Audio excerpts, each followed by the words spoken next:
Everybody start to sing like body bomb. Whoa, now you sing it with a swing. Sing, sing, sing, sing. Everybody start to sing like body bomb. Whoa, now you sing it with a swing. When the music goes around, everybody gonna go to town. But there's something you should know. Oh, baby, oh, oh, oh. Sing, sing, sing, sing.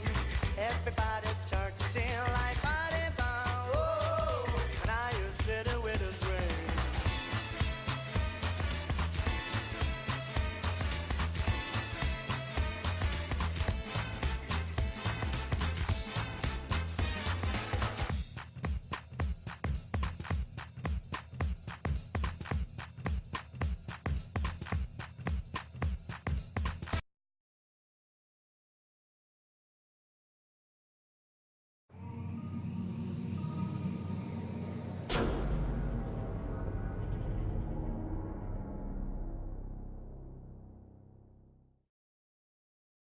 All right, hello everybody, and welcome to the Mars Dota 2 League. It's my pleasure to welcome you in for our first round of play here for the qualifier portion of the competition. It's an 8-team round robin, and from what I understand, only 2 teams will advance, so very closely contested.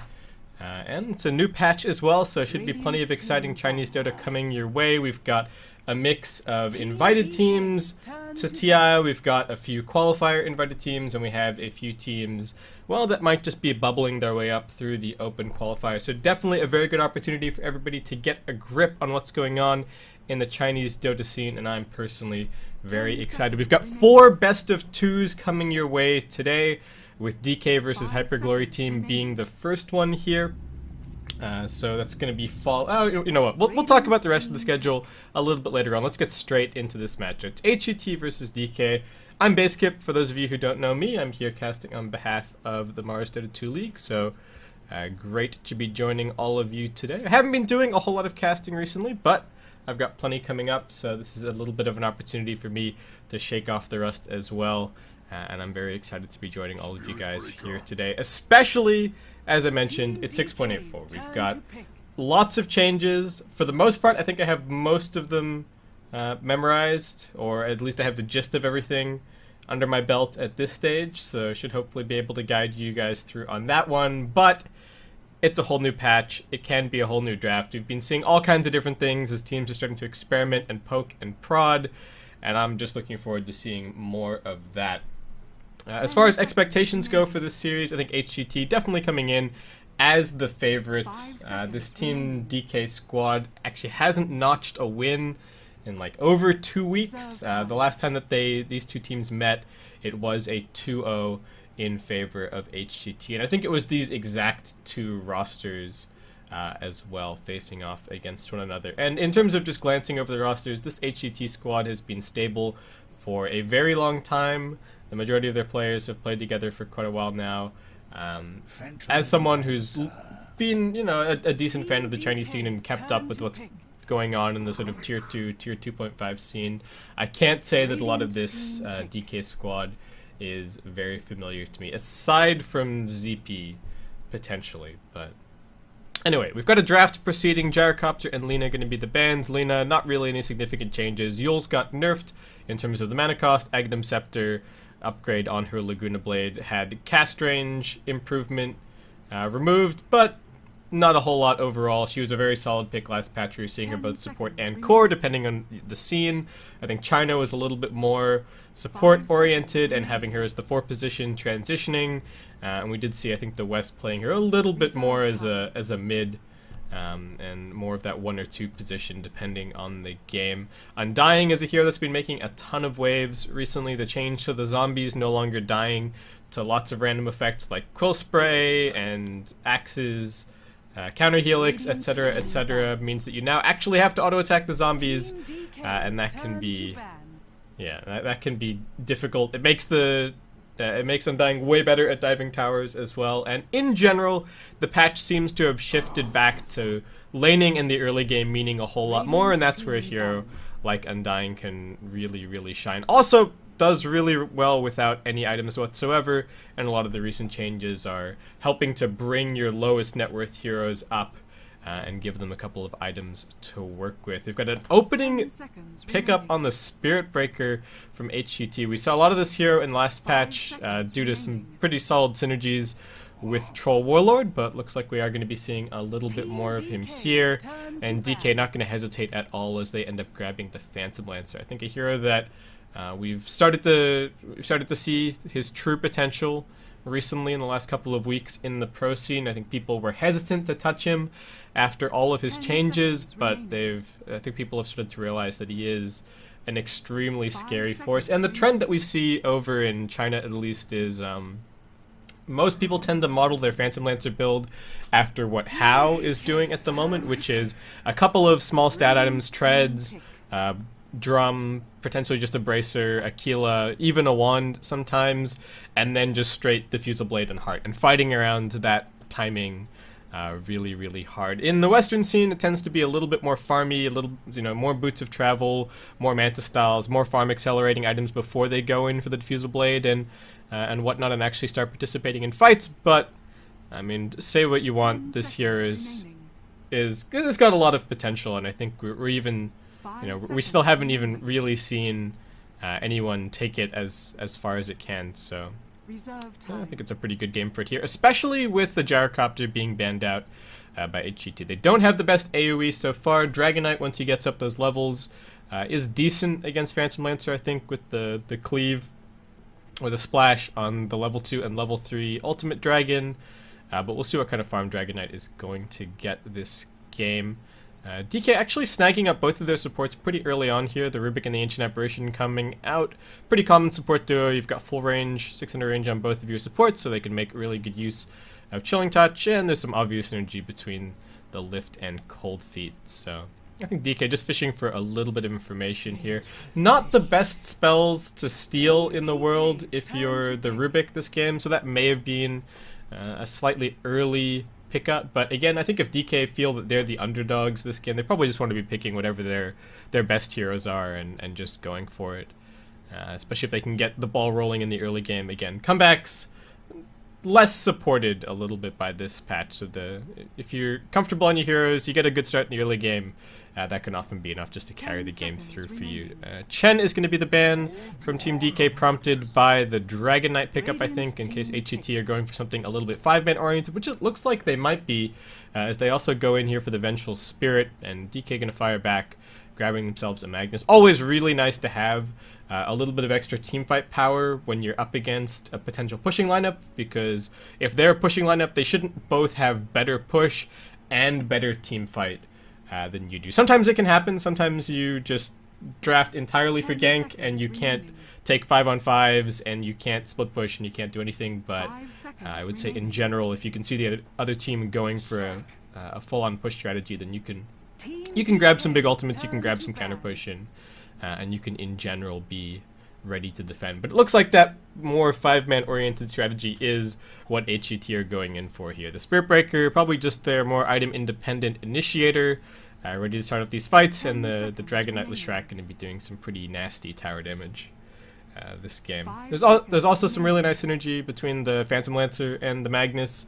As much as PL doesn't seem like he benefits from cleave all that much, the bonus damage that you're getting off of Empower is based on your base stats, and that means that PL, with his ridiculous agi growth and the fact that he pretty much buys nothing but agi items, because he's an illusion-based hero, means that he's getting a ton of value out of that Empower and a ton of early farming speed. So this Phantom Lancer could definitely become monstrous if this game drags on a little bit. To continue to answer that 5-man problem, DK are going to be banning out the Luna. I think the one thing that HGT are potentially lacking right now is a mech carrier. The other question for them at the moment is how exactly roles are going to be distributed. Of course, Vengeful Spirit, more than likely, 99% of the time, is going to be a support. Lesh, we've been seeing more and more in a core role recently, so I think he's a little bit up in the air, but they could still keep the Leshrac on a support role, and whatever their one position is going to be could potentially be a reasonable mech buyer. Which is interesting talking about Luna, because I think Luna mech is actually the next big thing. It's a pushing hero. She's got enough mana to be able to support it. she's got decent armor, but she definitely doesn't mind the survivability. And I think we even saw the Luna mech being picked up by burning in a recent game, though that may have actually been pre-patch. But anyway, looking a little bit further in, HGT just going to be banning out that Invoker. Team DK do grab themselves a Timbersaw, not a hero that we have seen anything of recently. I think I've mentioned it. There's been a few games that I've seen where I'm like, oh, Timbersaw could be a decent pick here. There's, say, a Wisp and an Axe and a couple of other strength heroes that you definitely wouldn't mind bursting down with the Timber, but just has not been overwhelmingly popular. I think he was kept out of the meta a little bit by some of the strong right-clicking heroes of the previous patch. Like, Timbersaw does not cope very well against Troll. I don't think he copes all that well against Juggernaut either, so with nerfs to that, we could start seeing a little bit more Timber. And I think the big thing for Timbersaw this game is that he fits into the DK sort of counter push and hold out until the Phantom Lancer gets big kind of strategy that they're likely going for here. It does have some pretty good synergy with the Ice Vortex, but the one thing that DK are a little bit lacking on now is Lockdown. They've got slows in abundance, they've got Vortex, they've got Lance, they've got the Chakram, so that's all no problem, but in terms of actual solid stuns, it's just the Rubik Lift and the RP/Skewer, and well, the latter two of those can be a little bit unreliable at times, so we'll see what ends up happening here as we jump ourselves into the game. Visage does end up being the last grab for Hyper Glory Team, as it looks like ZSMJ is going to be piloting that Lesh, so we will, in fact, it looks like, be seeing a Core Leshrac. And this Visage, I mean, could be a potential aggressive tri-lane from DK, so it does help defend that off a little bit. But as we've also seen recently, same change to the Undying Zombies applied to the Familiars. They're now absurdly difficult to kill, and that's really put Visage as a hero sort of back on the radar. So let's quickly jump into the game, get our introductions out of the way, and we can start talking shop a little bit more. Over on HGT, I think this is... Okay, so we've got Kaka, Captain and Drafter. Over on the Vengeful Spirit, we've got ZSMJ as your Core Leshrac. Air is going to be heading mid, it looks like, as the Dragon Knight, and Pretty Haw bringing up the rear as the Visage. Meanwhile, over on the offlane, we have Westbrook on the Spirit Breaker. Meanwhile, Team DK, Potato coming down. He's going to be on the Phantom Lancer. AK will be your Timbersaw. ZP on Rubik. ABH on the Ancient Apparition, and that leaves 290 on the Magnus. Aggressive move down towards the bottom lane to start things out here, but DK not going to find anything. Boots first on the Rubik are going to come over here and just block out both the big camp and the small camp with a Sentry Ward, and this was not spotted by HGT as they take a pretty defensive approach, having seen everybody down here. So it's like DK going to be securing the bottom rune for their Magnus. Looks like Mag probably heading mid, just going to be a defensive tri-lane from them, and Timber is going to be handling the off-lane. Definitely a lot of opportunities for the supports to potentially get some stacks going on this game, with both Timbersaw and Magnus and the Phantom Lancer being able to clear them out pretty easily. So I think definitely an option to keep in mind for the DK supports this game. They don't have a smoke, so ganking mid could be a little bit difficult, and I'm honestly a bit surprised not to see a smoke in the starting items, given that it is a DK over at mid. And even just a solo smoke from a Rubik, you come in, you lift up the Dragon Knight, you skewer him back to the tower, and that can quite often be a pretty easy kill. This is one of the most boring mid lane matchups in the entire world, so I'm probably not going to dwell too much on this one, but Magnus versus Dragon Knight is a matchup that we used to see a very long time ago. It's just a farm trade, it's a Bottle Crow fest, it's a spam fest.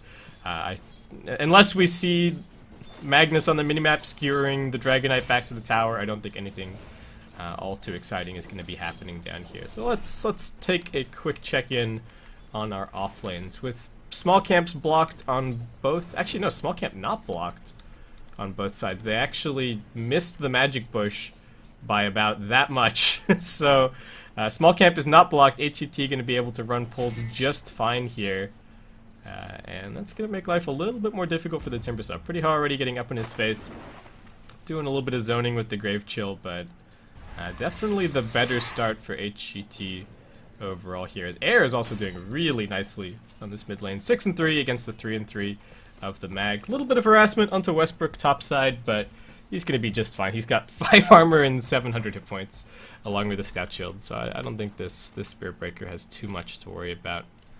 However, AK on the bottom lane does need to be a little bit careful. Has some stick charges, pops off a salve. Looks like he's going to be okay, but a lot of harassment coming in there from ZSMJ and Pretty Hot. Don't know if they even landed the splitter. It looks like it was just Grave Chill, auto attack, lightning, etc., etc. Regen Rune going to be camped out here, so looks like that's going to be some extra fuel for the Visage. The DK supports keep running at this Spirit Breaker since they don't have anything better to do, or at least that's their feeling at the moment. And I mean, Pull Camp's still totally blocked, no stacks just yet, and it kind of feels like the DK supports are just sitting around twiddling their thumbs a little bit here. They are going to pick up a smoke now, so might be able to see that rotation towards mid lane before too long, but having not found this sentry ward, life is going to be a little bit difficult. I don't know why they placed this sentry to try and deward, since it looks like, judging by this sentry being here, it looks like they didn't even check if their pull camp was blocked, and now their smoke might be spotted unless they're really sneaky about it. I think this smoke you might just send Rubik, honestly. The sneakiest play is probably just send Rubik. Ancient Apparition buys a TP scroll if you really think you need him for the gank. Rubik runs mid, lift, skewer back into the tower as the AA TP's in, and then he can drop the Chilling Touch. But I think you can get the kill with just Rubik. Does depend on stick charges, doesn't depend on bottle sips, but I think it's still a very feasible gank. So we'll see what old Rubiru does.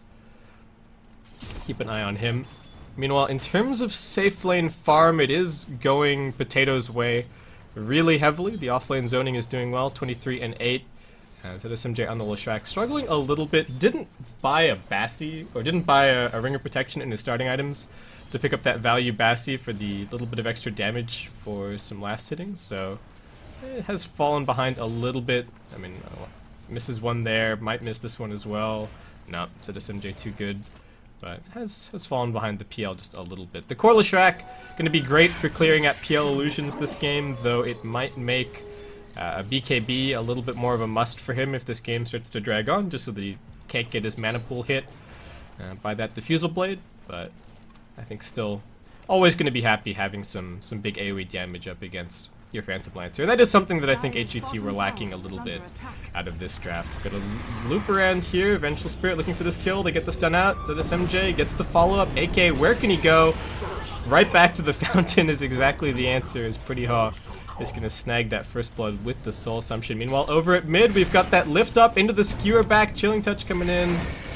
Air will be slated to fall as well, as Team DK looks like do make that rotation with the smoke. Westbrook considers the charge over to mid, but actually already quite low, and just going to cancel and immediately salve up. Tier 1 tower dropping low, Edict still doing work, but HGT actually going to back off, and looks like they might let this one be denied here.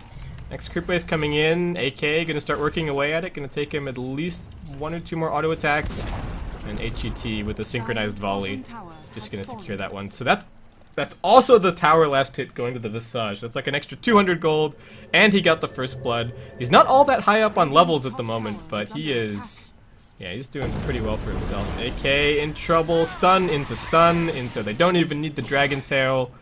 Nice easy kill, and they've got the Dragon Form ready to go. Air might just start wailing on this tower. They've rotated Pretty Hot over to mid lane in the meantime so that he can start turning that gold advantage around and start getting a little bit of experience going his way as well. So level 6 probably on the agenda for him before too long. Potato looking in the trees. They want to find Westbrook if they can.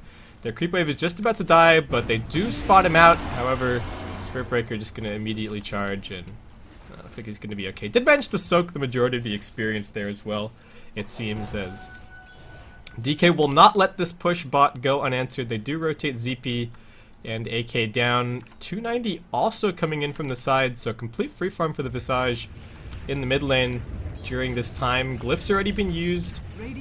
That Dragon Poison going to keep on ticking things down, and unless the Rubik gets in range for a lift, I don't quite see how DK are going to lead this one off. They are pushing a tier 1 up on top lane, so at least looking for a little bit of a trade, but Air's going to be TPing up there and puts a stop to that one. So I think overall HGT just dictating the pace of the early game a little bit better. Graph's not really favoring anyone at the moment, as we do have pretty even farm across the board, and the Phantom Lancer is crushing it on CS right now. Potato is 48 CS compared to the Leshrax 29, so the pushing, the pulling, and all the shenanigans that have been going on down in this bottom lane are starting to reflect a little bit onto this MJ's farm. And Phantom Lancer also going to snag the last hit on this tower up on top, so things looking good farm-wise for him. Air has a haste rune in the bottle, so let's see if he can make use of that. They've got the Spirit Breaker charging in at the moment as well, but it's over on the Phantom Lancer.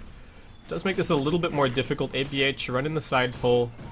Looks like that one's going to be cleaned up. Dire creeps in the pull camp, going to scout the charge. And Westbrook not willing to go all the way underneath the tower, so nothing going to happen there. Pretty Haw, skewered, lifted. RP doesn't do a whole lot of damage, but they've got the shockwave to finish things off, and 290's Magnus is going to be able to grab himself a kill there. They're going to haste Dragonite and a charging Spirit Breaker making their way in, and no dire vision of this one. 290 does back up, but he's got no spells left, and in comes the chain stun. They've still got the breathe fire. A couple more auto attacks should do it. And they grab it down. ABH as well as ZP gonna do what they can for the turnaround, but both of these HGT heroes are pretty tanky. And another charge coming up in a second. Out it goes along with the Dragon Tail. They're looking for both kills, but Breathe Fire goes through onto both, and that is going to be a triple for Air as he just styles all over DK. And they might even be able to get some damage down on this tier 1 as well. Half of the Dragon form still remaining. I don't know what those supports were thinking. Like, DK is crazy tanky, and Spirit Breaker is crazy tanky, and yeah, I think that was a little bit of an ill-fated attempt from them there. 290's gonna come in and try and clean this up a little bit, but he does need to be careful. Looks like nobody else really available to help him out, so looks like HGT gonna clean up this second tier 1 tower of the game. Rubik chilling out in the back lines here, but yeah, knows that there isn't a heck of a lot that he can do. And the Radiant somehow finding an opportunity to place down a nice Observer Ward over here back by the tower, so very easy to spot at any rotations into the tier 2 for them.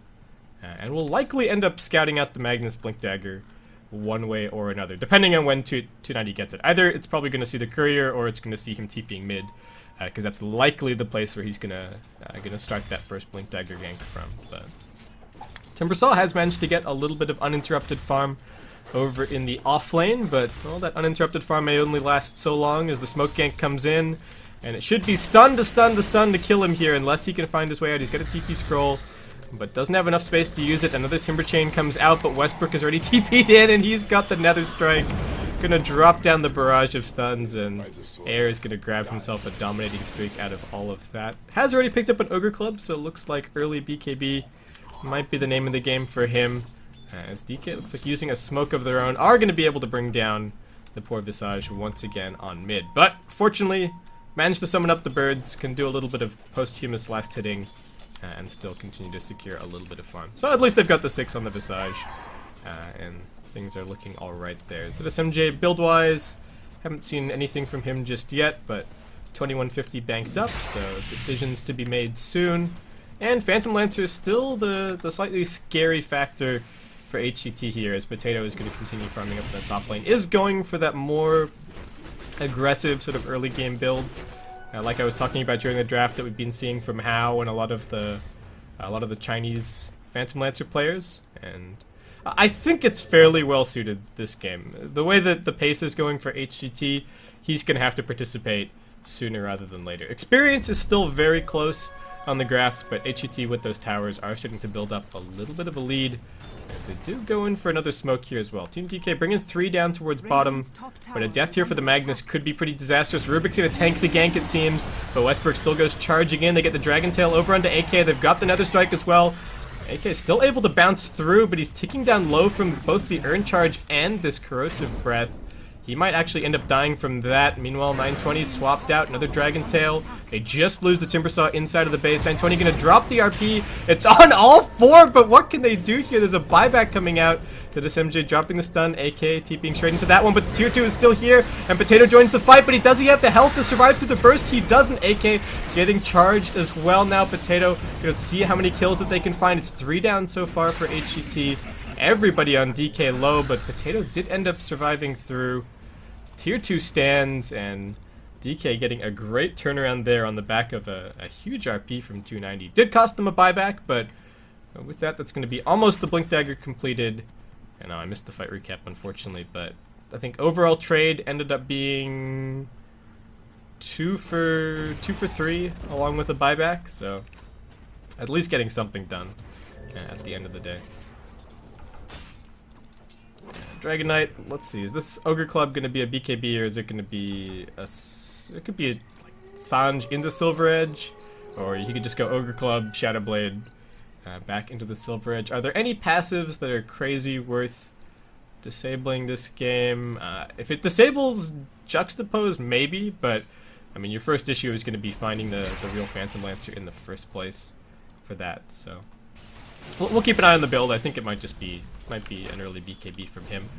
Looks like ZSMJ has picked up something, and looks like it is just going to be some early progress towards either a Bloodstone or an Octarine core here. I think a little bit more likely to be the Bloodstone, just since it is a farm accelerator for Lesh as well, just being able to spam your spells with absolutely no regard for your mana pool. Meanwhile, AK, well, this is kind of the fate, unfortunately, of a lot of offlane Timbersaws. It's very difficult to catch up, and especially with that buyback, he's really been set back. 290 could sell his Stout Shield pretty soon and pick up his Blink Dagger. He's grabbed a lot of small items along the way, I think most notably completing this Magic Wand, so that has slowed things down a bit, but he is guaranteed to have it fairly soon.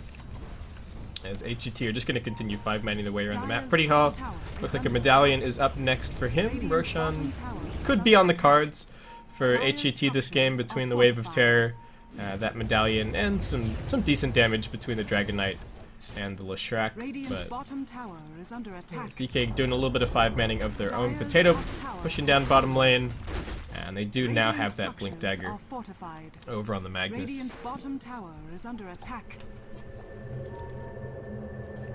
Once again, after that tower falls, a little bit of a net worth lead in HGT's favor, but looks like that skirmish down bottom is actually going to tip the experience scales over towards DK. They've smoked up, but this may have been spotted on the edge of this ward. It looks like Westbrook is playing a little bit safe, not going to go for that range creep, so might know what's going on. Again, the HGT ward coverage is actually really, really nice over towards mid, and it looks like DK might come up a little bit empty-handed. In terms of their vision, they've only got this one Observer ward over in the Radiant Jungle to work with, and I don't think anyone has shown on this ward for a while. They might have seen some familiars a little bit earlier, so a bit tough to position exactly where they're going to be sending that gank. It looks like Phantom Lancer is just going to be going straight for the Diffusal Blade as the next item, as HGT come down bot to finish off what they started and grabbing up this tier 2 tower. I don't know if DK, yeah, they're honestly shouldn't be interested in defending this at all, but would like to buy a little bit of space with the Phantom Lancer to keep split pushing if they can. However, Westbrook going to come charging in, looks for Potato, does manage to nicely jump through and evade. Nether Strike coming out, but Potato is actually back in the middle of all of this. ZSMJ drops down the stun, they've isolated the real one, in comes the Nether Strike, and they finish him off. Tried to go for the juke with the 100% illusion and bait the Nether Strike out onto that one, but no dice. Westbrook was not fooled, and that means HGT pick up themselves a very nice kill. Bunch of experience going their way as well, out of all of those Phantom Lancer levels. And well, the non-stop charges will continue. Westbrook going in, they've got a little bit of help not too far away with the familiars, but looks like going to cancel that one just a little bit short. Air will continue his... Well, we'll just continue to push. I was just going to try and say something cutesy, but he's honestly just pimp slapping towers at the moment. What's he going for? Is there something on the courier? Yep, just a Mithril Hammer. So looks like BKB going to be up for him before too long, as DK bringing everyone in on this mid lane, hoping to get something done. I think the Magnus has already been spotted out over to the side here, and unless he gets the initiation, there's going to be big trouble. He comes in, but he immediately gets earned, and Wave won't be able to blink. They force the defensive skewer back, and that might actually have to be the end of it for this defense on mid. The tier 2 is already down, and what can DK actually get done? ZSMJ a little bit low on mana. Potato chasing aggressively. They're going to pop the drum charge as well. Air covering the retreat with a breathe fire, getting that damage reduction down, but they're focusing on ZSMJ for the time being. Pretty Hog going to throw a Soul Assumption back the opposite direction. The RP comes out. It's on 3, and they've got the Ice Blast as well. 3 will drop immediately. The Leshrac going down does heal up a couple, but it's still 4 dead. DK lose 2 in response.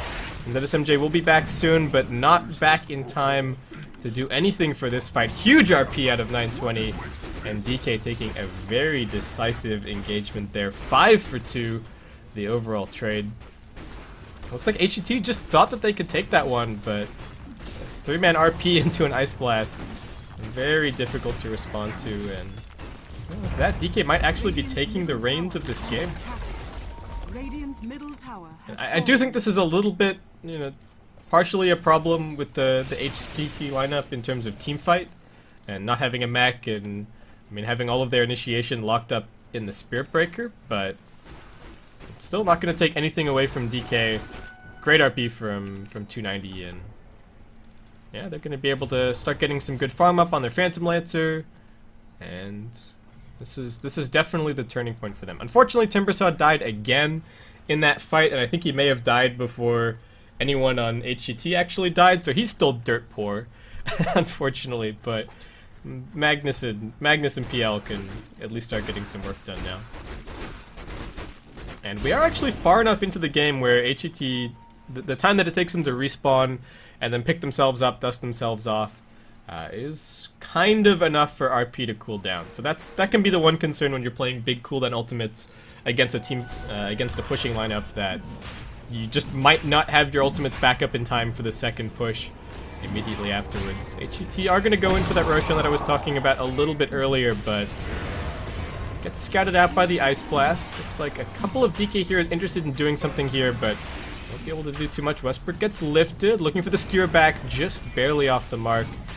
And there were DK heroes waiting up here on the hill, so had that skewer been successful, could have been a pretty big deal, but while Westbrook creates a distraction, the rest of HGT going to finish up Roshan, and they do end up passing that Aegis over to the Leshrac. I think ZSMJ probably just going to straight rush BKB from this point. I mean, maybe the Aegis is a little bit of leeway to go for something else, but I think BKB does need to, does probably need to be the next item from him. Rubik has managed to grab himself some Arcanes. In terms of overall item progression, this is what the lay of the land is right now. We've got Westbrook with a shiny new Shadow Blade, so initiation a little bit easier for him after that. I think Air is yet to use his BKB, yep, so still has a full 10 seconds ready to go there. And Phantom Lancer, the big pickup after the previous fight, is going to be that the Fusel Blade, still with its shiny 8 charges ready to go, so can start working towards the... What does he actually go for here? I think Heart is probably still the item. Manta is decent, but this is one game where I think actually tanking up your Phantom Lancer illusions a little bit is relevant. For the most part, I think on the new Phantom Lancer, tanking up your illusions is somewhat worthless because they only last for a couple of seconds anyway, but with all the Leshrac damage, it may actually be interesting. Westbrook jumping in down bottom lane as the rest of the TPs come in from HGT. They need to be careful. They do have the Magnus locked down, but the RP still comes out. DK, however, not interested in taking this fight. They've already backed off on Potato, and everybody else is just going to run for the hills. Timber chaining his way out there. They do end up saving the tier 2 tower top lane in the process. HGT not able to finish that one off, so tower trade does not end up going through, but that might actually work out decently for DK. I think they're the team that wants a little bit of extra time here. They want to farm another item on their Phantom Lancer. They want to farm. They just want to keep on dragging this game out. I don't think HGT necessarily have a clock ticking, because again, this Dragon Knight is going to become a better and better answer to the Phantom Lancer as the game goes on. But I'm not 100% sure on who has the advantage in the later stages of the game. I mean, we haven't seen DK in a million years, and Phantom Lancer is still a relatively new hero, so this matchup has probably not been played too many times in Pro Dota. I think it's inarguable that HGT are still ahead, at least on the metrics. They've got 5k net worth, and they're starting to bring the experience back as well, but still definitely a chance here for old DK. Speaking of DK, Air has actually picked himself up a Blink Dagger, so that is going to help solve some of the initiation problems that HGT were having earlier. As mentioned, they've also got that Shadow Blade over on the Spirit Breaker, so they've actually now got plenty of ways to jump in, and level 11 on the Vengeful Spirit for that rank 2 swap, not too far away either, so that's going to be another great way for them to start off these fights potentially.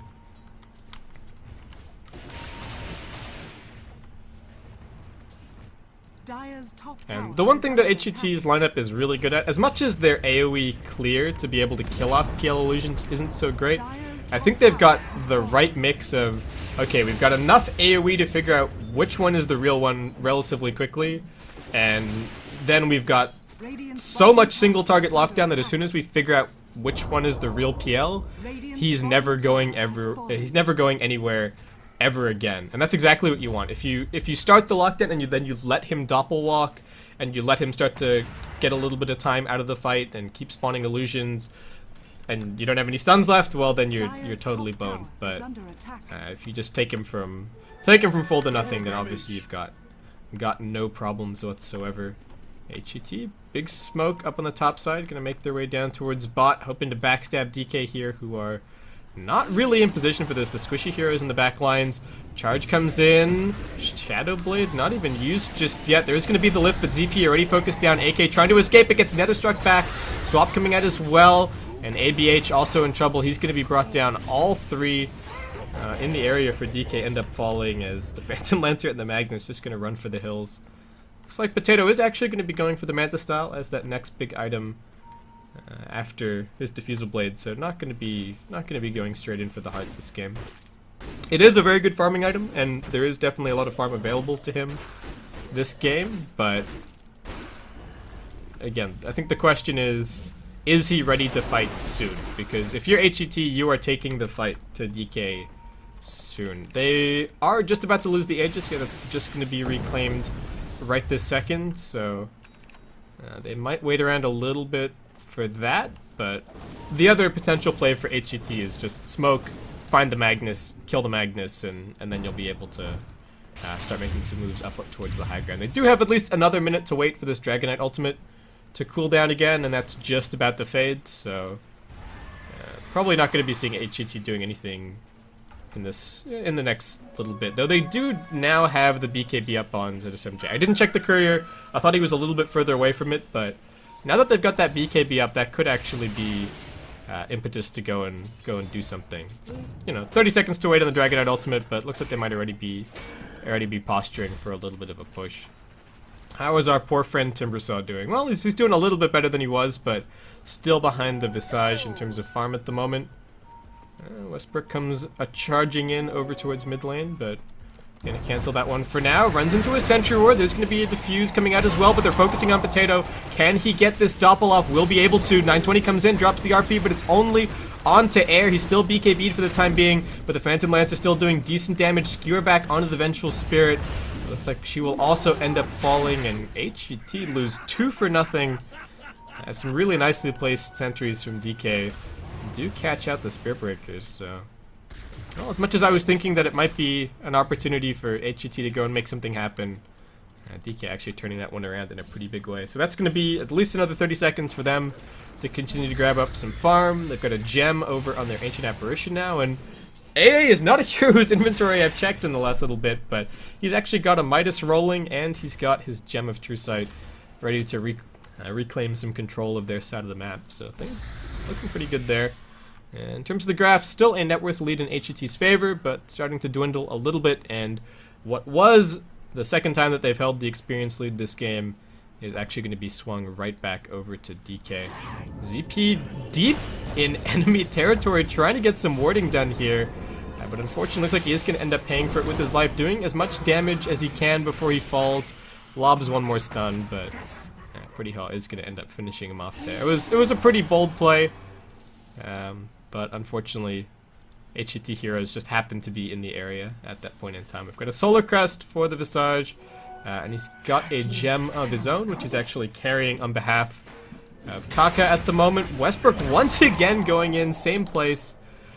Won't be able to get the Ancient Apparition this time around, does not get punished for making his way all the way in there, but The rest of HGT coming in to back him up before too long. Roshan, potential respawn in a couple of seconds. And we'll figure out when exactly that's going to be in just a few moments time. So pretty average respawn this game. And HGT just doing a good job of keeping all the lanes pushed in. And it's gem against gem right now, so nobody has really any map control to speak of. And that's going to end up resulting in a heck of a lot of 5-manning right now, as neither team really wants to risk too many pickoffs. Air, to add to his PL illusion clearing ability, is going to be picking himself up a Maelstrom here, probably going to be built into a Mjolnir before too long. Looks like Westbrook also going to be going for a BKB. And we can just bring up the overall item progression and have a look at what's going on, though. We do have DK actually going in for a smoke here. HGT a little bit split. Doppelwalk comes forward aggressively, but ZSMJ just going to turn on the BKB and turn on everything else as well. Air jumps in, brings down one. It's just support for support so far. Potato trying to get some illusions going, but just going to be forced to doppel up onto the high ground. Very, very low. Pops off the drum charge, but the Blink Dragonite finds him immediately afterwards and grabs the double. HGT, nice fight, 3 for 1, and unfortunately for DK, not the best way to start things off. Phantom Lancer doppels in aggressively, but ZSMJ gets off the BKB, and after that point it becomes very, very difficult to deal with him, especially with that full 10-second charge. So HGT, their time to make their way up into the base, still 70 seconds on RP, so they're feeling pretty safe so far, and looks like tier 3 tower is going to be dropping very quickly. Another creep wave coming in soon. 290 looks for the skewer back. They've got the chakram coming out as well. Air very low, but I think he is going to be able to blink in just a second. Gets out of range of that ice blast at SMJ, doing some decent damage. He got hit by the blast, but it looks like DK without their Phantom Lancer will actually be able to repel the remainder of this push. So nicely done there. Do still end up losing the tier 3, but at the very least they'll be able to get their RP back off cooldown and have another attempt at that fight. In the meantime, Roshan has respawned, so probably going to see a little bit of posturing for that before too long. And HGT do have some pretty good wards down to keep an eye on any rotations over towards the pit. Though I think both teams still have gems for the time being. Yeah, it looks like both teams managing to hold onto their gems after that fight, so DK should be able to get rid of these wards and bring us back to everybody being absolutely totally blind.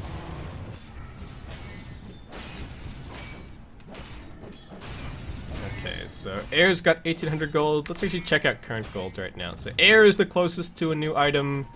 Magnus, I don't know what he goes for here.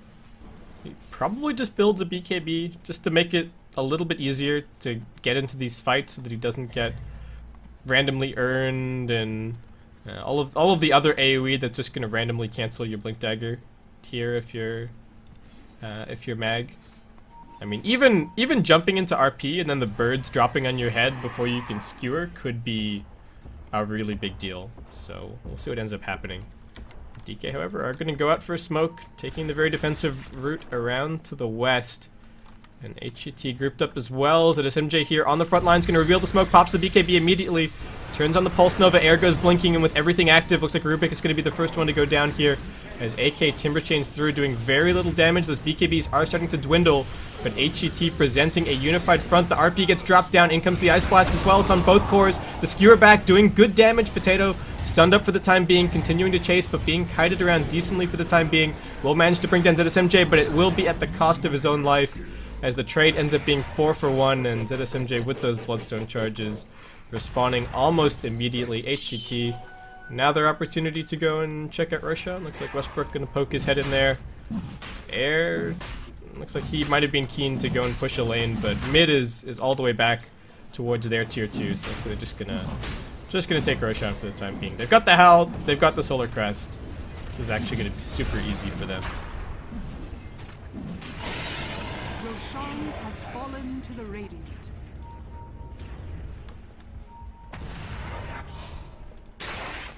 And RP is still on cooldown for about a minute, so despite not having the DK ultimate, HGT might still make an attempt at something here. They've got that shiny Aegis over on the track, so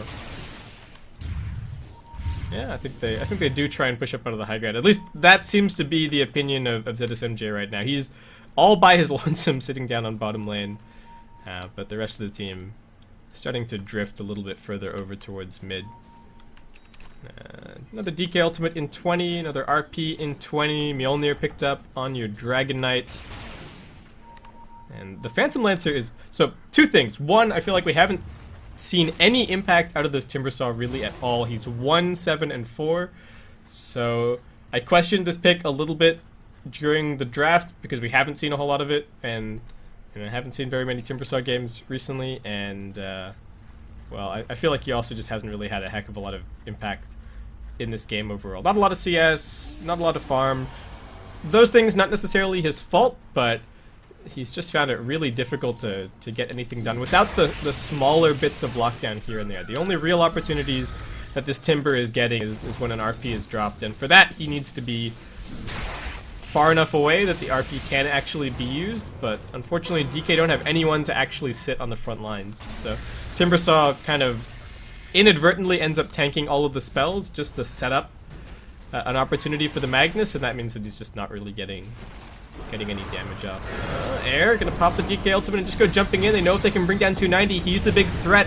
Potato does run in with the Phantom Rush, pops the Doppel. They've lost the Magnus already, but he's gonna buy back.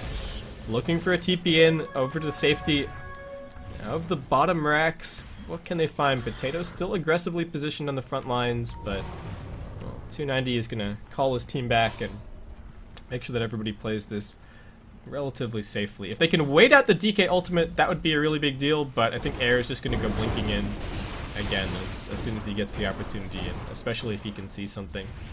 So this MJ just gonna turn on the Edict and start working away at the buildings here. Potato coming in, dealing decent damage. They've got that static charge up, and a good stun is gonna open up a little bit of space as this MJ does manage to trot backwards. 290 still looking for that perfect RP opportunity, but looks like we won't be able to find it here.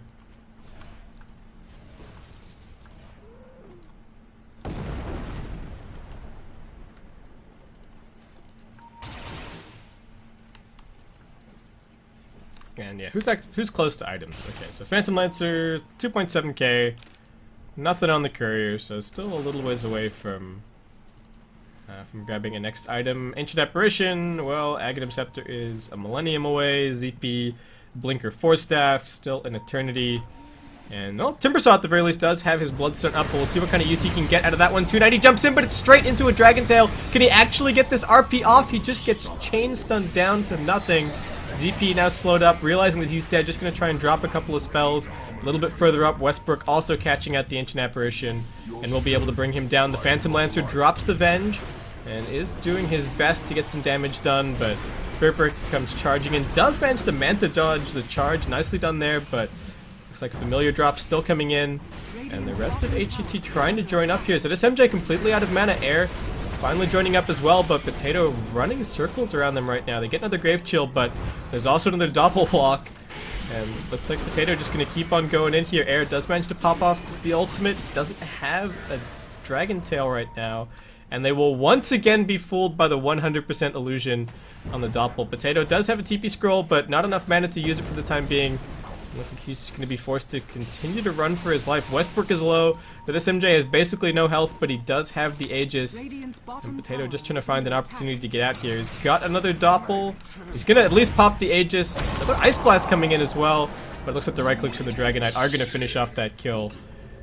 And finally the chase will end, but HGT not looking too healthy, are going to be forced to back off. They do grab some more items out of that fight as they get a Vlad up on their Spirit Breaker. And they get that Aghanim Scepter completed over for their Visage, so... I mean, HGT is still winning this game, but we're at least seeing a little bit of the potential of the Phantom Lancer as we start to get a little bit later on here in the game. 290 also has his BKB up, so...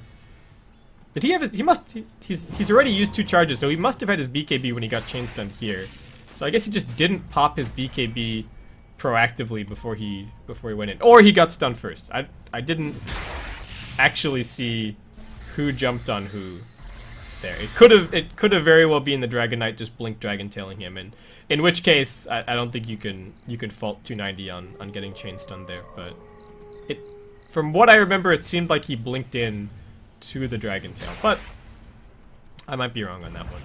HGT is still struggling a little bit to break up onto the high ground, but ZSMJ is just adding item after item onto the pile. He's got a second soul booster up, so it looks like Octar and Core going to be completed very, very soon. His BKB probably not looking too healthy, yeah, down to 7 seconds now, but he's one beefy Leshrac. And he's got all these Bloodstone charges and some Boots of Travel, so a potential pseudo Aegis there as well if he manages to grab a couple of kills in the middle of a fight.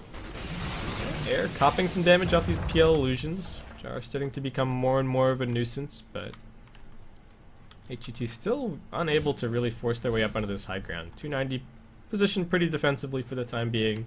Do we have any smokes left to be able to maybe smoke around and get something done that way? Restocking in about a minute 25, none in inventories, none on the courier.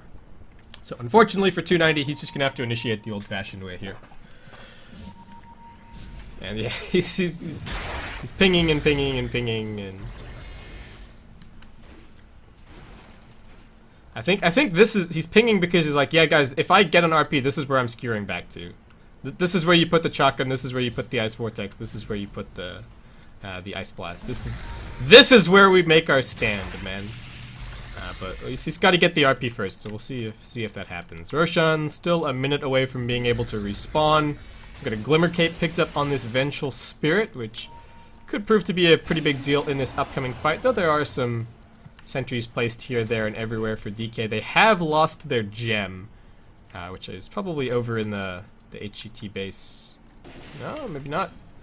There's one gem there, no other gems. No gems in base, no gem on courier. Where did this gem go? It probably dropped somewhere and nobody picked it up. We really need a hotkey for ping all gems. I think that would be very helpful, but okay, not. We'll keep an eye out. Anyway, it looks like HGT content to just sit on the lead for the time being, as between the last time that we checked and now, we've now built up a 20k net worth lead and a 20k experience lead. Rubik is just going to randomly die to the familiars before anyone else can even get there. So Westbrook a little bit disappointed with that, but I think he still managed to get in range for the AoE gold. But yeah, HGT are now very firmly in control of this game. I feel like I kind of lost track of how one-sided the last couple of fights have been, but yeah, if you need any evidence, then it's definitely here in the graphs. I mean, in the last 10 minutes, DK have got 2 kills, and it looks like HGT have gotten like 12 or so. So that's definitely looking good for HGT right now.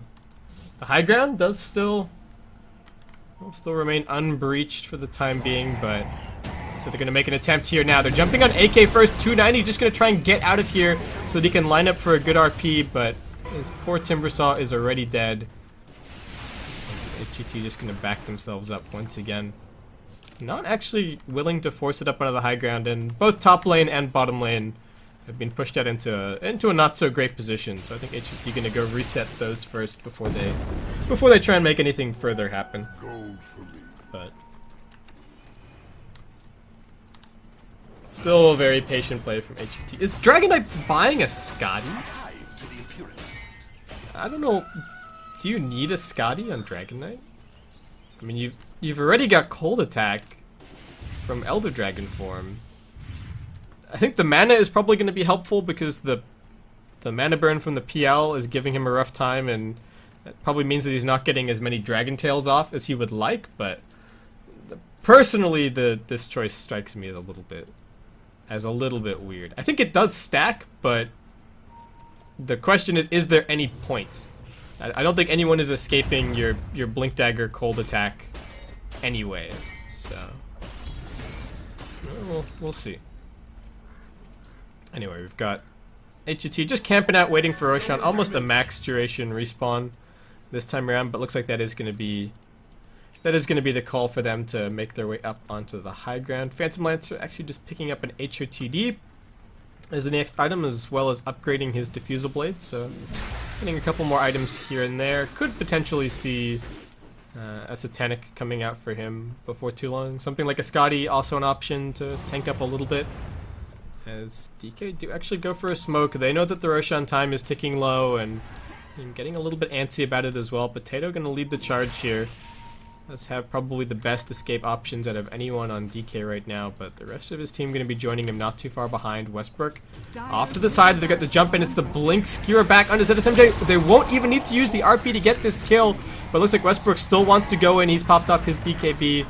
Going to be going for ZP here. Immediate buyback from ZSMJ as he rejoins the fight via the bottom lane, but still a little bit split off from his team. Needs everybody else to end up going in. Potato, speaking of going in, he's gone in straight into the rest of HGT's. Very low on life, will be brought down by the familiars as AK ends up on top of the cliff. ZSMJ gets cold feeted. 290 drops on the sidelines. AK will be able to TP his way out here, but after all is said and done, looks like HGT do still end up winning this fight. ZP dragon-tailed up. That buyback from Potato as he attempts to rejoin the fight, but the charge actually gets pushed over onto him. Now forced to doppel walk back defensively. Buyback from your Magnus as Westbrook drops low, but they've got the lockdown. It looks like Potato might die back here. Manages to get a little bit of healing up, but that is going to be the GG call. ZSMJ with the triple, and HGT will end up taking the first game of this 2-game series.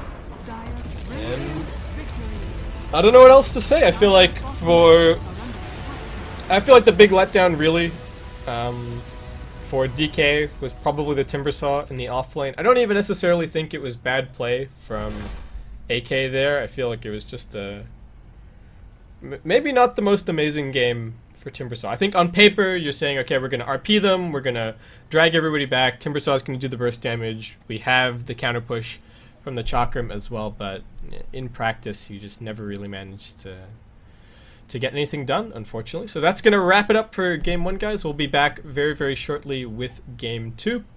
Thank you very much for tuning in to the Mars Dota 2 League, and yeah, that's that for Game 1. I'll see you soon.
Welcome back, guys, to the MarsTV DoTA 2 League. This is the qualifier portion of the competition, and it's my pleasure to welcome you in here for round 1. This is our first two-game series of the day, and this is game 2 of Hyperglory Team up against DK. HGT held on as long as they could in the first game and actually put up a really good fight in a lot of those skirmishes back and forth, but HGT do end up taking that first game, and as they well should. HGT, one of the potential teams to make it through to the main event through the Chinese qualifier for TI5, and DK, well, they're going to have to make it all the way through the open qualifier. So if we're going to use that as our power ranking, then we should expect HGT to take this series without breaking too much of a sweat. But I think DK did give them a little bit of a run for their money in that first game.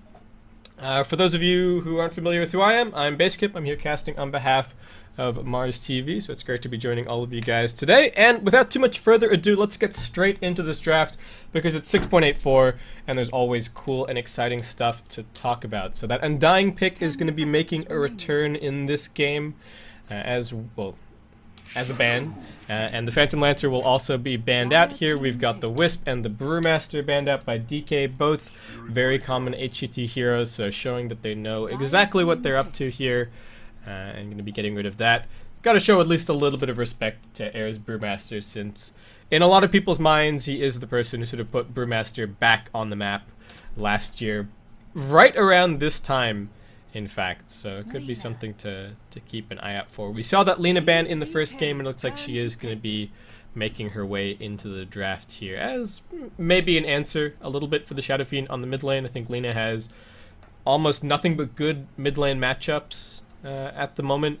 I think Sniper used to give her a little bit of trouble from what I remember, but Sniper is basically no longer a hero, so no longer a concern for the Lena. We will once again see HGT moving their way towards this early Spirit Breaker pick, and looks like that might just be a strong preference for Westbrook overall. I think it is a very good hero at the moment, but not necessarily sure if it's first pick worthy, though who's to say what is first pick worthy at the moment in this version. I think we're seeing Ursas, we're seeing Gyrocopters, we are seeing all kinds of things. One hero that I'm a little bit surprised not... Oh, Queen of Pain, there you go. I was just about to be like, yeah, a little bit surprised not to see a Queen of Pain just yet, since it's maintained a very, very high pick ban rate. I think close to 100% across the competitive scene since the launch of 6.84. But as I say that, I'm going to jinx it, and Queen of Pain is going to end up being banned out, as DK do actually end up grabbing themselves a Witch Doctor as a fairly early pick here. I'm a little bit surprised at some of the support pickups from DK. As much as I feel like I think the support landscape at the moment in terms of overall power is fairly even, especially with Lion getting nerfed a little bit, and some tweaks to a couple of the supports that were considered really premium in the previous patch, but Witch Doctor to me doesn't seem immediately obvious. An early point in Maledict is very, very good at zoning out Spirit Breaker and having kill potential on him, and I think that's something that we saw DK struggle with a little bit in the previous game, was even though they had a really good killing tri-lane with the Phantom Lancer, the Ancient Apparition, and the Rubik, they never really managed to convert just because of how tanky that hero is. So we'll see if the Witch Doctor can be the answer there. He's got really good base damage. Like I said, Maledict is fantastic, and if Spirit Breaker ever gets out of position, the cast can be very punishing as well. Another support that we've seen as a really top tier hero in the last couple of patches is that Vengeful Spirit, and she is also going to be banned out here.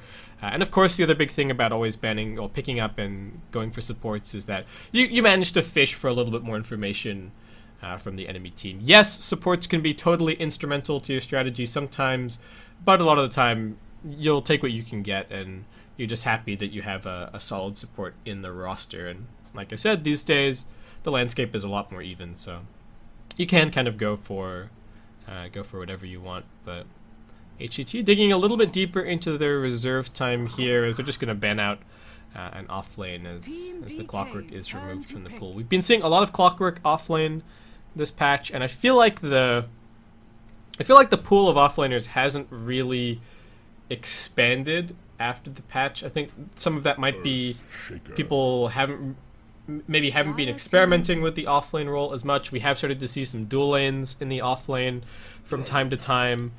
So that shifts hero priorities a little bit as well, but it's still been a lot of Spirit Breaker, Clockwork, the occasional Tide.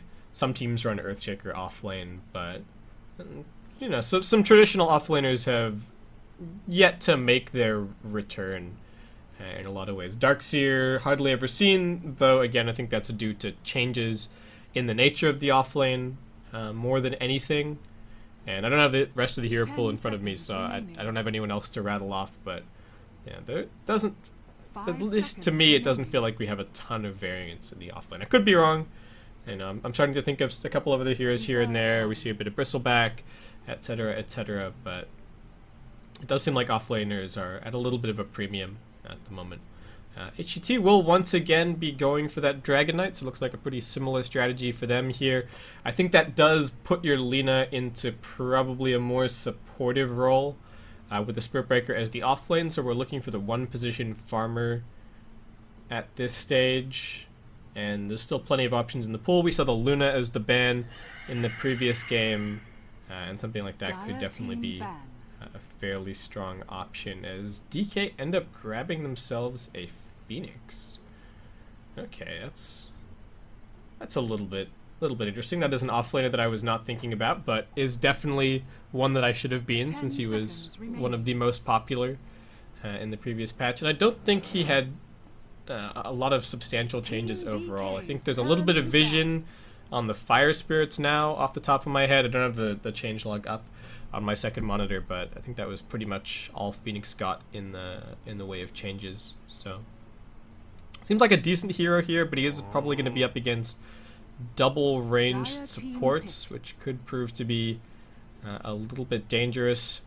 There's no silencer, there's no long duration silence, there's no Skywrath Mage to deal with him, so I think he's decently positioned to be able to get a good ultimate off this game, especially with all the lockdown provided by the Earthshaker, but laning could prove to be a little bit more of a challenge. If HGT are running the Lina mid and then they've got the Dragon Knight safe lane and it's just going to be Rubik +1, then that everything that I just said totally flips around, and I think Phoenix is going to have a pretty good time, but we shall have to see based on this HGT final pick, but it does end up just being your good old ZSMJ Morphling, so it looks like it is going to be Lina Rubik as your support pair, and we have a triple ranged tri-lane for HGT coming out, so it should be able to deal with the Phoenix at least decently well. We are waiting for a one position hero for HGT, and we're going to be grabbing a one position hero here for DK as well, as they do end up going in for the Slark. And I got a disconnection message, but looks like we're good. Okay, so Perfect World, at least my connection to Perfect World server seems to be behaving today. Touch wood. In terms of Slark as a pick, I think is he actually all that great this game? I think Lina gives Slark a pretty hard time in general with all of the burst and a really solid amount of AoE. So you can't afford to pop the you can't afford to pop Shadow Dance too late, otherwise you're just gonna die to a random Dragon Slave or something. And well, as I say, my connection is alright. It looks like it's actually gonna be a little bit stuttery, so we're gonna do a quick jump in, jump out, and hopefully that'll solve things. Normally it does. But yeah, I think Lina against Slark in general is pretty good. It is a support Lina, so I think that tips the balance a little bit. Morphling tends to be, in my opinion at least, a pretty good core to have against Slark, because it's very difficult for Slark to lock him down. You can always waveform out of Pounce, and yeah, again, it also lines up, you know, if you go for the shotgun build, then you've got even more burst, which Slark is not all that adept at dealing with. He is relatively squishy in the early stages of the game. Unfortunately, HGT don't quite have the lineup to be able to... Well, they don't have the offlaner to be able to run an aggressive tri-lane. I think one of the best ways to deal with Slark in the game is exploit the weaknesses of his early laning stage, and exploit the fact that he's pretty garbage tri-lane versus tri-lane, but I don't think you want to leave the Spirit Breaker 1v1 against the Phoenix this game, so... both teams just going to be going for the defensive tri-lane. And having jumped back in, let's very quickly do introductions. Air is once again on your Dragon Knight. Looks like we've got Kaka over on Rubik, ZSMJ on Morphling, Pretty Haw on Lena, and finally we have Westbrook in the offlane to round out your HGT roster. Over on DK, Potato is once again going to be on that one position. He will be on Slark, ABH on Witch Doctor, 290, heading towards mid on the Shadow Fiend with his Necromastery picked up first. Over in the offlane, ZP going to be setting up a nice block on the Earthshaker to give AK just a slightly better start here to the offlane, though. Looks like maybe not getting as much out of that as they were hoping, as the creep position actually ends up still pretty decent for HGT here. And looks like ZP is just going to be running over to mid lane. A little bit of zoning from the Rubik to start things out, just to give DK his initial CS and get the bottle out to the lane. And 290 actually 0-0 at the moment after that Rubik zoning. He's still a Shadow Fiend. He's still going to catch up a little bit later on. So I think this is less about shutting down the SF and a little bit more about making sure that DK gets a decent start. And I think in general this matchup is gonna favor the Shadow Fiend a little bit. Range versus melee, they've both got about equal spam, and the big difference is going to be whether or not supports are pulling themselves off the lanes to go and help camp out the runes. And that could be something that the Earthshaker looks to help out with quite a bit. So, meanwhile down bottom, well, Westbrook knows that the Earthshaker isn't here, so he's got a little bit more room to work with in terms of this offlane. Though we are about to get this level 2 up on the Witch Doctor, so maybe a little bit of kill potential coming out pretty soon, but looks like Spiritbreaker pretty happy with how his lane is going. Phoenix a little bit less happy. It looks like HGT marginally more successful in zoning out the offlaner and preventing him from getting anything, though some of that is due to the fact that HGT now have both of their supports up here, and they've been able to start running some pulls back and forth. In terms of the early warding situation, we've got a lane ward down bot for DK, keeping an eye on any potential sneaky Spirit Breaker charges going out. Well, speaking of sneaky charges, it's actually going to be ABH in a little bit of trouble. Does manage to turn on the heal, and Westbrook just going to back it up. But that does mean that DK have absolutely zero vision on the runes right now. So that could be a little bit scary, and supports can have to take a little bit of extra time out of their day, I think, to make sure that those runes are at the very least scouted, if they're unable to secure them. Despite Shadow Fiend not having the best start on CS, he's got raises now, and he's just going to start spamming away, so looks like no problem for him whatsoever on the mid lane. As early game just continues to tick away. ZP rotating in down bottom lane. They're going to get the pounce onto Westbrook. Cask's done coming in as well. Might be looking for a charge towards mid lane or something at this stage. Still pretty tanky, but the Earthshaker's coming in. He's going to buy up a TP scroll, charge through to the Fisher. Not going to catch, but he was actually just charging straight over towards the ES. And looks like that is going to be enough for Westbrook to survive and retreat back to the tower. Spiritbreaker is just such an absurdly tanky hero in the early game, and well, with the Witch Doctor forced into picking up that point in Voodoo Restoration after the Spiritbreaker went on him, there's no Maledict and not enough damage to grab a kill there, unfortunately. Well, the one thing that Shadow Fiend is going to have to be a little bit wary of on this mid lane is rotations from either support and a charge in, as First Blood grabbed up on top lane. Looks like just a lift back into a stun, waveform through, and a nice easy First Blood for HGT. Actually a really big First Blood to get as well. Not only for the gold for them, but they killed the Phoenix right as a big wave of experience was arriving at his towers. So that's a pretty sad story for him, as he will remain level 2 at least for the time being, especially if HGT can get a side pull off or any kind of pull at this stage, just to start pulling this wave back a little bit. Speaking of pulls, we do have DK trying to run some of their own, but it's just the Witch Doctor down here for the time being, so it looks like Westbrook actually going to be able to come and get a little bit involved. 4-minute rune coming up, 290, looking for that one. Looks like it might be swiped by the Spirit Breaker, however. Yeah, it does manage to grab the bounty out from underneath him. So, Invis going towards Dragon Knight. Bounty for the Spirit Breaker, and, well, poor Shadow Fiend.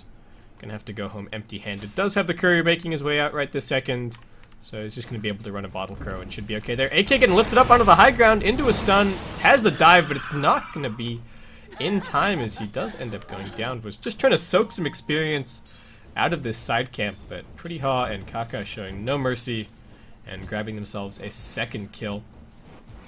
Once again, early game playing out pretty similar to the previous game, as HGT supports moving around a little bit more, getting a little bit more done, though DK do actually end up with the better overall farm on their cores. This time around, the gap between ZSMJ and Potato Not as much as it was in the previous game, but still an appreciable difference between the two of them. Though it looks like it may have been due to creep waves being in different positions, as ZSMJ quickly grabs like 4 or 5 CS in a row there.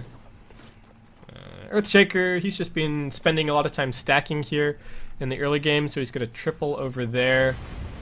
There's a double here, there's a single. So there's some good farm for the Shadow Fiend to grab a little bit later on. We've got Kaka attempting an early rotation here. Spirit Breaker gets jumped bottom, but looks like not nearly enough damage to kill him there, so he's going to be pretty happy with that. Phoenix trying to scout out a rotation at the moment, but actually missed the Rubik, who's managed to make it up over onto the high ground here. So it looks like they're both just gonna chill for a little bit. Rubik may even stick around for the rune, potentially. Shadow Fiend just gonna back off and clear out some stacks, be nice and safe. He's got his bottle coming out to him in just a second once again. And Earthshaker even getting some decent levels, soaking up some of that experience. Air pops the ultimate and looks for the Dragon Tail, but will not be able to find it. And this time around, the bounty rune's going to be topside, and it's just going to make its way over to the Phoenix. So, in terms of when things are going to start happening this game, there aren't necessarily any singular timings.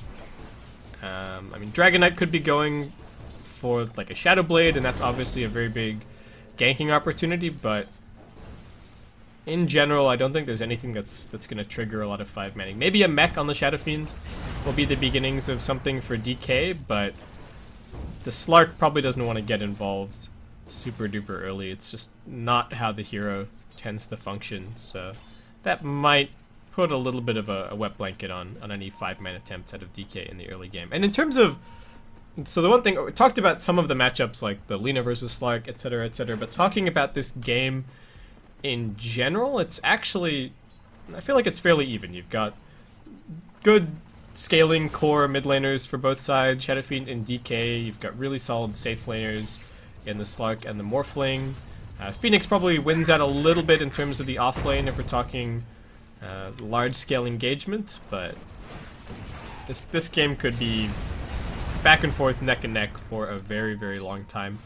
And DK, big attempted gank on the mid lane. 4 heroes making their way in, but unable to connect with the Fissure, and not nearly enough follow-up. They needed the Fissure into the cask, and that was pretty much the only way that they were getting that kill. So they're just going to safely back himself up to the safety of the jungle and start clearing out some stacks of his own. So some good farm coming DK's way this game. And we'll see what he ends up going for. I think this is actually a really good Silver Edge game for the Dragon Knight, since the break disables, I think notably the Essence Shift on Slark.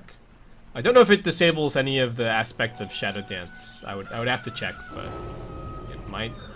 AK gonna dive up and over the cliff, and just gonna be TPing himself all the way back to the fountain. I think the safe TP was actually, you could have safely TP'd to the tier 1 and got some of this experience that was coming in, but it looks like just a little bit of panic from him. It somewhat makes sense. Morphling could have a random point in Adaptive Strike, or could have been holding a skill point to come and punish you by waveforming through, but that was definitely the extremely defensive play. Pretty Haw, however, still has an invis. Not going to be able to get that Light Strike array down, but looks like HGT with this first Dragon form, now the second Dragon form I think of the game, are going to be able to pick up this tier 1 tower. So using this DK just to establish themselves a little bit of an early lead.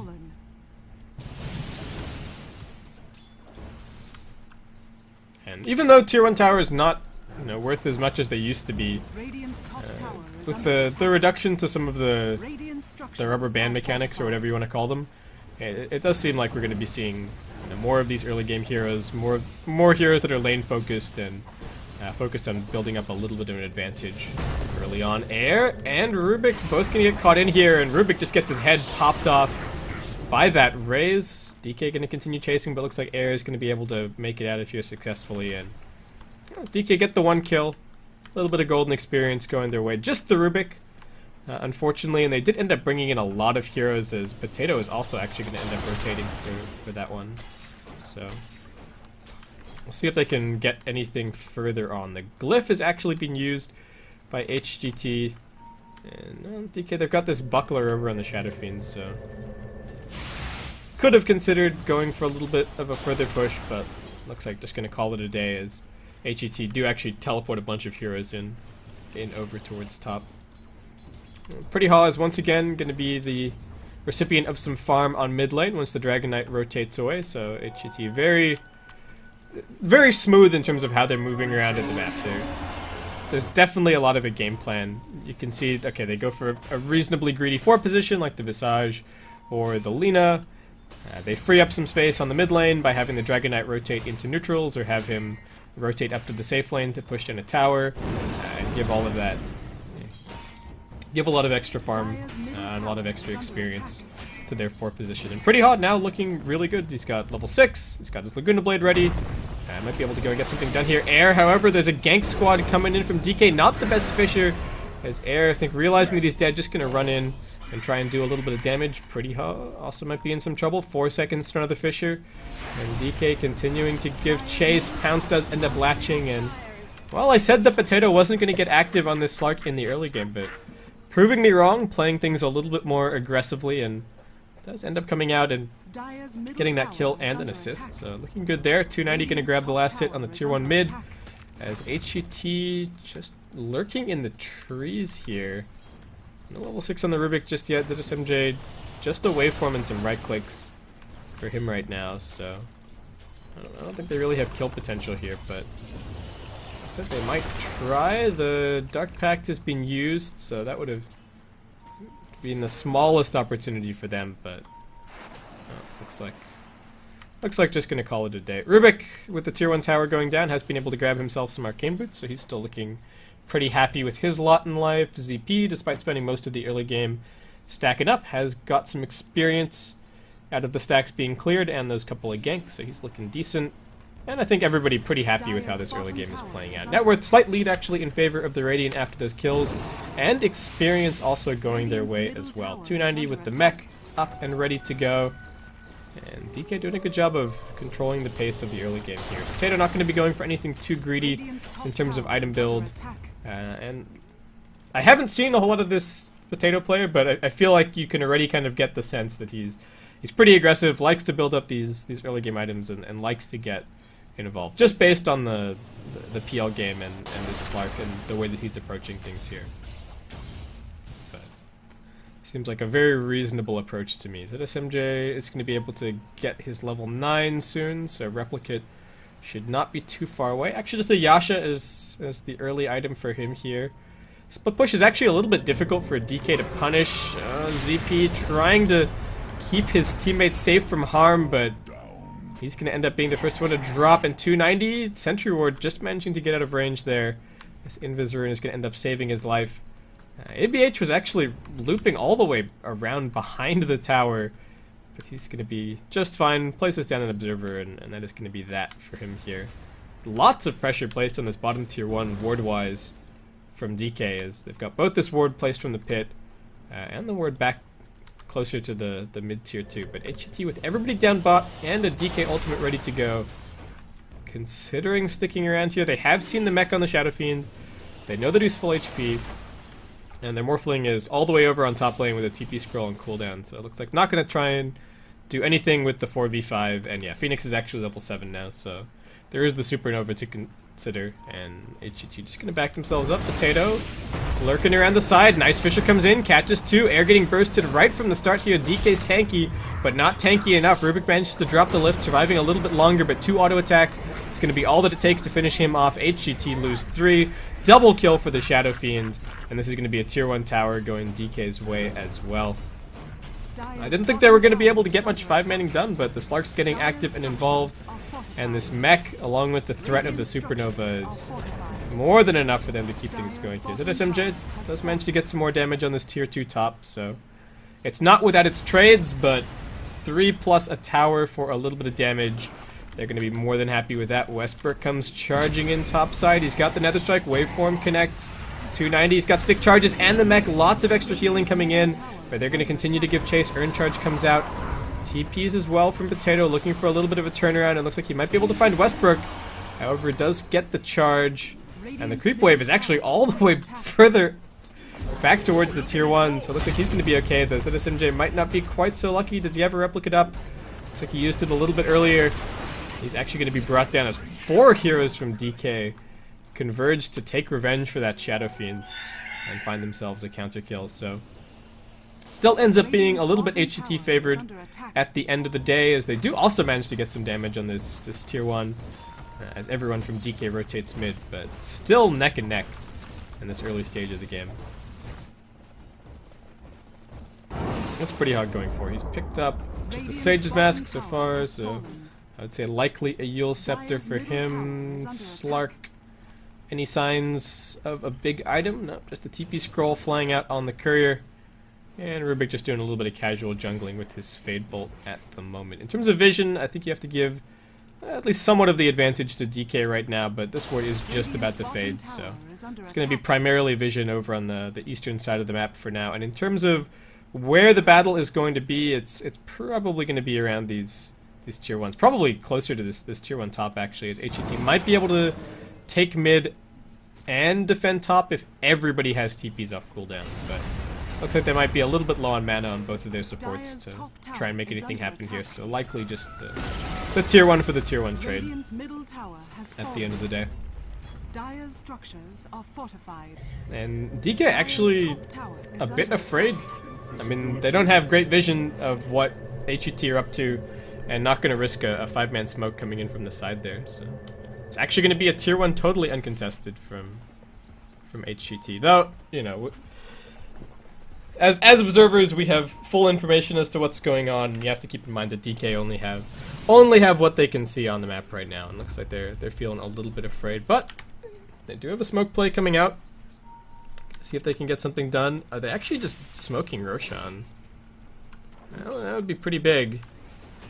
They can sneak it right out from underneath HGT's noses. They've got the 1 point in the presence of the Dark Lord, dealing decent damage. They've got their mech as well, along with the Witch Dog to heal, so dropping this one down pretty quickly. And you look at HGT and they have no idea what's going on. They're like, oh my god, we're getting ganked top. They're pushing the tier 1. They're gonna come kill us. Nope, they're taking Roshan. Cutesy play from DK, but will probably turn out to be a really big one as well. What the heck? Earthshaker.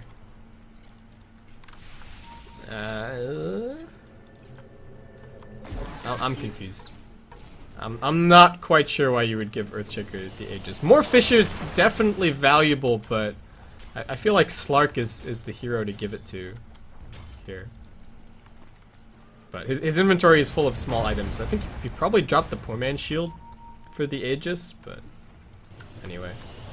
Spidey senses tingling from Potato, realizing that there are some wards in the vicinity, so looks like ABH going to be dealing with those before too long. Air, 2,600 gold up.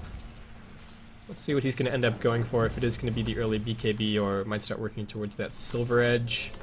And ZSMJ looks like next item up for him is just going to be the split push oriented Manta style, so we'll have to keep an eye out for that one. In terms of farm on the ES, Blink Dagger is going to be a big item, but it's going to be a bit of a road for him to get there. Phoenix has managed to pick up a Midas, so his levels are secured, and the Supernova should be pretty valuable this game, in all honesty. DK, I mean, technically going to be ranged for most of the important fights, but all the lockdown from the ES is probably going to be the difference maker in terms of whether or not this Supernova actually lands. Shadow Fiend has grabbed the BKB, so 290, still leading the board in terms of farm right now, and we're just settling in a little bit here. It does actually end up being that BKB as well from Air. I think fair enough. We saw what happened down bot. He got exploded. What happened in the jungle, he got exploded. And well, hopefully this BKB can go a little ways to him not being exploded. You know, Rubik is doing some covert ops top lane. Observer ward plays down, keeping an eye on things. Seeing everybody from DK rotating their way up towards this tier 1. You know, to this MJ, just going to take it as an opportunity to get some more split pushing done over on mid. Potato going to pop out, grab himself a couple of stacks. And does force the replicate since the waveform is on cooldown. It's actually pretty heads-up play from him there. We have Shadow Fiend grabbing himself another tower. Rubik stealing the Fissure from the trees. Trying to steal Fissure and then TP out, but, well, his Fissure got cancelled because he saw. I mean, of course he's gonna see the spell steal animation. Kaka, what were you? What were you thinking? Okay, so free kill and a free tower for DK. Pretty nice little boon for them there. Pretty hard, just gonna keep farming away in the Radiant jungle. Spirit Breaker once again going for a Shadow Blade of his own. I got a haste turn over on air. Looks like he's just gonna keep on farming up, but DK looking good. They've got this net worth lead. Not a whole lot, but still something, and experience also ticking up in their favor as well. Some of that, of course, due to the Midas over on the Phoenix, who is waiting perched over in the trees right now, ready for any kind of retaliation out of HGT, who, despite the fact that the Aegis is only on the Earthshaker, are not willing to take any, still unwilling to take any kind of fight. The mech BKB Supernova advantage is still, I think, a little bit overwhelming, though they are moving heroes into position right now. Shadowblade from Potato, gonna scout things out a little bit. Westbrook charging but cancels. It looks like both teams just gonna start dancing back and forth a little bit here. In terms of the lane position, it does favor HGT, but no real lane pressure to speak of at the moment. Bunch of HGT heroes smoked up underneath the tier 2. It's only Pretty Haw who's exposed, and it's up to DK to decide if they want to force this one. But I think they probably will. I mean, they could even just Rambo the Earthshaker in to reveal the smoke and drop like one Fisher, and I think that would be pretty sweet. Potato gonna get some damage dropped on him, but will be able to disengage backwards. ZP in some trouble, but that's what the Aegis is for. And now the fight starts to cluster up a little bit. Death Ward not focusing the best target. The DK Illusion also tanking up a lot here, but ZSMJ, will he be able to morph strength enough? He needs to get away from off in a second, but gets dropped down by the Fisher. They catch Rubik as well. That's 4 for nothing, as it's a double kill for the Slark, and well, Air manages to make it back inside the base. Looks like he will be the lone survivor, but an extremely ill-fated fight there for HGT. 290 not even forced into using the mech, and looks like DK are going to be able to make their way up onto the high ground. Breathe Fire minus damage is going to stall things up a little bit, but Potato and 290 just going to keep on right-clicking away. And Air, all he can do is watch on the sidelines as his buildings will slowly end up crumbling. 290 even over on the Agi Threads. He's got nothing to fear right now. Doing a bunch of damage. And yeah, that is a lane of racks. I don't know if HGT should have taken that fight. I mean, yes, they were underneath their tier 2, so they at least had that going for them, but I think in all other aspects, DK are far and away the better team fight lineup. HGT definitely need to be split pushing as much as they can with this Morphling. And ZSMJ actually has a ton of unspent gold. If you actually look at the current gold right now, we've got what, 4 heroes with 3k plus to spend, so a bunch of shiny new items going to be entering the game before too long. That's going to be ZP's Blink Dagger, that's going to be maybe the Slark's, I don't know what he's going to go for, might just go for Silver Edge here. And Shadow Fiend's, well, I think the world is really his oyster in terms of what he wants to pick up. Blink is decent, Butterfly is decent. What else? Yule's is still alright, but I think probably unnecessary. I think you can just go for a right click if you're the Shadow Fiend here. Heck, you could go a little bit old school, and you could build the super cheap, exciting new Desolator if you wanted to. Though I think that might be the least likely of the options that I just listed, but we'll see what 290's feeling here. No, actually, okay, 1 ultimate orb for him, 1 ultimate orb for Potato. Looks like it's just going to be Scotty coming out for Slark and Shadow Fiend. I would guess might also be going for Scotty. Manta's decent, but I think you buy the Yasha first. Are you afraid enough of anything to buy a Lincoln Sphere? No. And have I missed any items? I mean, Hex potentially, but that also seems a little bit strange. So HGT do manage to start getting a little bit more split pushing done. Westbrook's down bot, but DK, well, they've got all of their cooldowns ready to go, so no reason to go anywhere here. Potato scouting out, gonna find that Air. Fisher just a little bit too short, and that may have been a dive a bit too far, as DK just gonna rein in the aggression a little bit and start making their way onto this tier 2. HGT gonna start slapping the tier 2 bot, but has with fallen. nobody back to defend and 2 heroes showing bottom lane, that is going to be DK charging right up onto this high ground. Absolutely no problem. We've got a BKB picked up for the Morphling, so double BKB might be enough for them to hold here on the high ground, as we do have a charge coming in from the back lines. Westbrook looking to start this fight off big, as Potato is actually almost dead.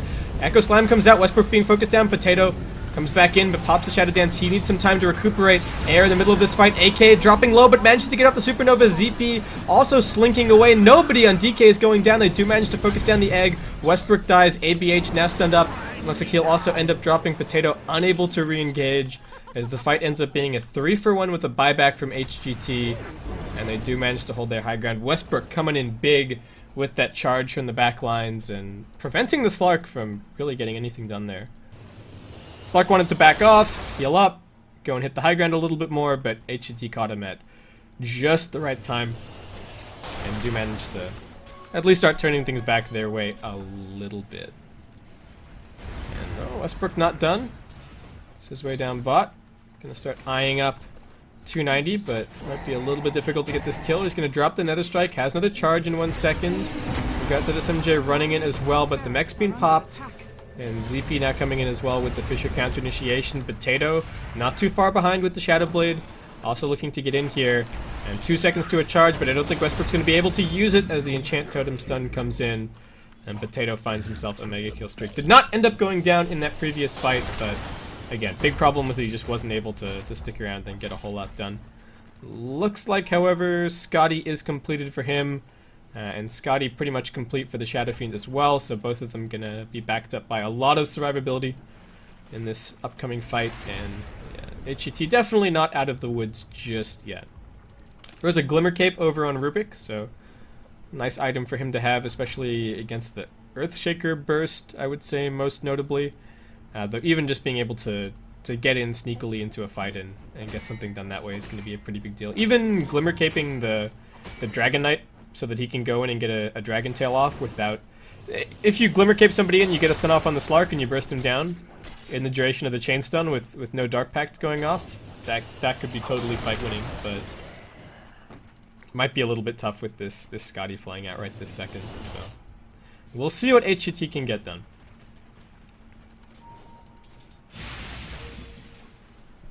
And we've got, well, Radavatos over on AK. I think that's been up for a little while. Staff of Wizardry also picked up. So it looks like... what is this actually going to be? Could be Dagon. It's honestly not a terrible Dagon game if you're the Phoenix. Force Staff, probably the slightly more likely option, but we'll see. Also, Yule's not too bad. We'll see.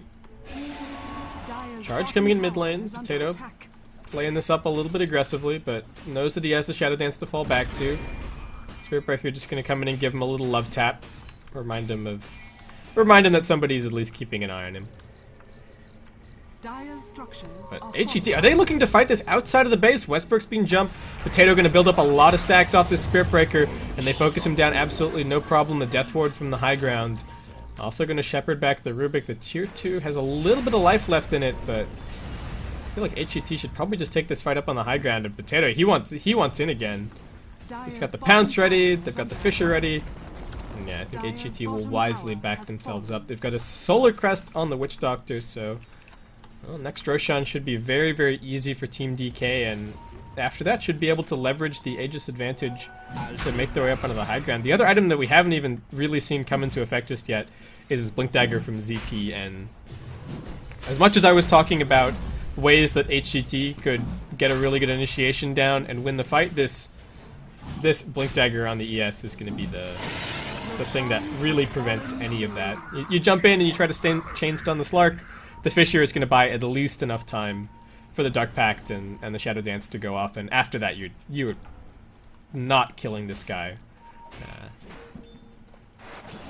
Air getting pounced up, doesn't want to be forced into using the BKB here. Potato just going in, Air getting right click down, Shadow Dance forced out, Lena dropping some good nukes, and Potato's tanky but no BKBs, so still gets controlled, and HGT do still manage to get their Dragon Knight back to safety. Black King Bar was forced out, however, and not a whole lot of commitment from the Slark for that, so he will have to wait for his Shadow Dance, so it's not really an advantage in terms of, okay, Dragon Knight BKB on cooldown, we can go and do something, but it is a little bit of an advantage in terms of, okay, we chewed up a charge on the DK BKB, and it didn't really cost us all that much. Rubik. Get the lift off, but in jumps ZP with the Fisher straight into the Echo Slam. ZSMJ drops 0 spells whatsoever. The Phoenix Sun right in the middle of all of this as well. Does end up going down, but denied by the Witch Doctor. Nicely played there. Pretty Haw still alive, but is brought down by the cast. ABH finds himself in the middle of no man's land. Potato is still just right-clicking away, building up stack after stack after stack. ZSMJ trying to right-click, but he's got that minus right-click from the Shadow Fiend ultimate, making it a little bit more difficult. Buyback from the Witch Doctor. They did end up losing 2 in this fight, but both of the cores still very healthy, and 290 fighting away with this Aegis. Even going to be popping off the BKB. Air pops BKB and runs in, but unable to stand. Nice charge in from Westbrook is going to buy him a little bit of space, but ZP still hunting for that kill. Ranged Barrack falls, and 290 still just right-clicking away. Rubik TP straight into his death. That's going to be a monster kill streak for the Slark with 26 stacks active. Potato has gone totally ham in this fight, and I think DK might actually just be able to finish up the game right here. ZSMJ trying to get in here on the front lines. They're looking for this kill on 290, but he's going to be back before too long, and the rest of his team is looking to join him soon. Fisher's on cooldown. It looks like they were killing Westbrook over on the other side of the fight, controlling up the Slark as best they can. As Potato gets kited around in circles, but there just isn't enough damage to actually do anything. It's a 2-hero enchant totem from ZP. He's going to eat a Laguna Blade to the face, but it's going to open up enough space for Potato to get in here and continue to right-click. 290 with the raise finishes off that kill. ZSMJ waveforming up and away towards the fountain, and I think DK realizing with these buybacks that might be a dive a little bit too far, especially with the Aegis having already been claimed. But ZSMJ not feeling too optimistic about their chances, is just going to call the GG, and that is going to finish up the series with a 1-1 result. So I think this is actually a better performance out of DK than I was expecting. I will admit that I was not 100% up to date on the shape and the lay of the land of the Chinese scene at the moment, but looking at DK's recent results, having not taken a game in almost 2 weeks and having their last performance against HGT be a 2-0 in HGT's favor, I thought HGT, they've got this absolutely no problem. But DK put up a great fight in game 1, took this game here in game 2, and looking forward to seeing what other kind of performances they can put up here in the MarsTV DoTA League. Thank you very much for tuning in, guys. It's been great having you here for our action so far, but don't go anywhere because we have another series coming up in about 4 minutes time, which is going to be LGD versus Tong Fu, so that should be a really good match as well, and lots of other matches coming your way as well today. So thank you very much for tuning in. If you want to leave any feedback on the casting, you can email me at basekipdota@gmail.com. Still shaking off a little bit of rust, still acclimatizing myself to the patch and the Chinese scene a bit, so you'll have to bear with me for that. But yeah, if you want to let me know